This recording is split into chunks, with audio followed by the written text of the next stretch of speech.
రాజన్న సిరిసిల్ల జిల్లా ఆర్ఎస్ఎస్ శతాబ్దోత్సవాల సందర్భంగా ఈ నెల 15 నుండి 15 రోజుల పాటు హిందూ సమ్మేళనం కార్యక్రమాలను దేశవ్యాప్తంగా నిర్వహిస్తున్నారు. వేములవాడ పట్టణంలోని ప్రభుత్వ జూనియర్ కాలేజీలో హిందూ సమ్మేళనం జరిగింది. ఈ కార్యక్రమానికి ముఖ్య అతిథిగా కొత్తకోట పీఠాధిపతి శివానంద స్వామి, తెలంగాణ ఆర్ఎస్ఎస్ ప్రముఖ రమేష్ పాల్గొన్నారు. కార్యక్రమంలో పాల్గొన్న రమేష్ మాట్లాడుతూ ఉమ్మడి కరీంనగర్ జిల్లాలో 100కు పైగా, తెలంగాణ వ్యాప్తంగా 2000కు పైగా, భారతదేశ వ్యాప్తంగా 25,000 హిందూ సమ్మేళన కార్యక్రమాలు నిర్వహిస్తున్నట్టు చెప్పారు. ప్రతి హిందువు తమ విద్యుక్త ధర్మం కోసం పాటుపడాలని, గడప లోపల కులమని, గడప దాటితే హిందువులు మన భావన ప్రతి ఒక్క హిందువులు కలిగి ఉండాలన్నారు. ప్రపంచవ్యాప్తంగా హిందూ ధర్మంలో ఉన్న విలువలు మరే దేశానికి లేవని, విదేశీయులు సైతం హిందూ ధర్మాన్ని పాటిస్తున్నట్టు చెప్పారు. కొత్తకోట పీఠాధిపతి శివానంద స్వామి మాట్లాడుతూ భారతదేశంలో హిందువును దేశ భద్రతకు, సమాజ శ్రేయస్సుకు తయారు చేసే శక్తి కేవలం మాతృమూర్తికి ఉందని, యువకులకు దేశ సమగ్రత కాపాడడానికి పత్రికలుగా తయారు చేయాలన్నారు. హిందూ సమ్మేళనం దాదాపు 5,000కు మంది పైగా మహిళలు, ప్రజలు పాల్గొన్నారు.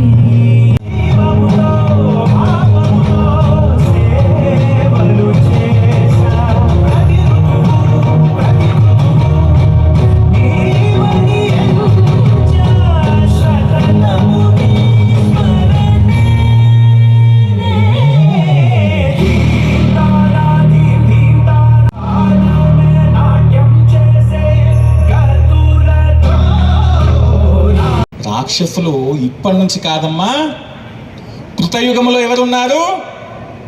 దేవతలు ఉన్నారు. దేవతలకు పోటీగా ఎవరున్నారు? రాక్షసులు ఉన్నారు.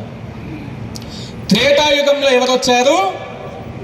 శ్రీరామచంద్రుల వారు వచ్చారు. వారికి పోటీగా ఎవరు వచ్చారు? రావణాసురుడు. ద్వాపర యుగంలో శ్రీకృష్ణుడు వచ్చాడు. ఆయనకు పోటీగా ఎవరు వచ్చారు? కంసుడు వచ్చారు. మరి కలియుగంలో ఎవరు వచ్చారు? కృతయుగంలో ద్వాపర త్రేతాయుగం లోపల దేవుళ్ళు వచ్చారు కదా స్వామి. మరి ఇక్కడ దేవతలు ఎవరు ఉన్నారు అంటే, భారతదేశము లోపల హిందూ ధర్మం లోపల పుట్టిన ప్రతి భారతీయుడు కూడా దేవి దేవతలే. మరి రాక్షసులు ఎవరంటారా? ఈ రోజు మనం చూస్తా ఉన్నాము, ఆదివారం వచ్చిందంటే సంఖ్యలో నల్లట పుస్తకం పెట్టుకొని మా ప్రభువే గొప్ప అని చెప్తా ఉన్నాడు. వాడొక రాక్షసుడు. ఇంకొకడు అంటాడు ఉదయం నుంచి సాయంత్రం వరకు లౌడ్ స్పీకర్ పెట్టి మా దేవుడే గొప్ప అని అంటున్నాడు. వాడొక రాక్షసుడు.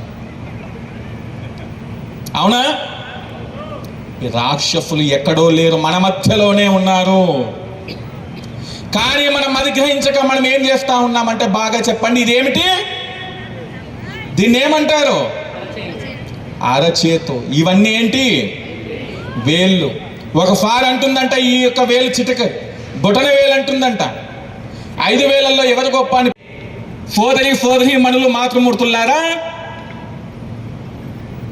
కాబట్టి కులాల కుంపట్లను తెంచుకొని బయటికి రండి హిందువుగా జీవించడానికి.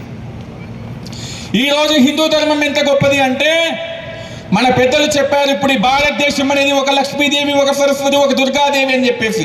ఆ దుర్గాను దర్శించాలన్నా, ఆ లక్ష్మిని దర్శించాలన్నా ఏదో గుడికి పోవాల్సినటువంటి అవసరం లేదు.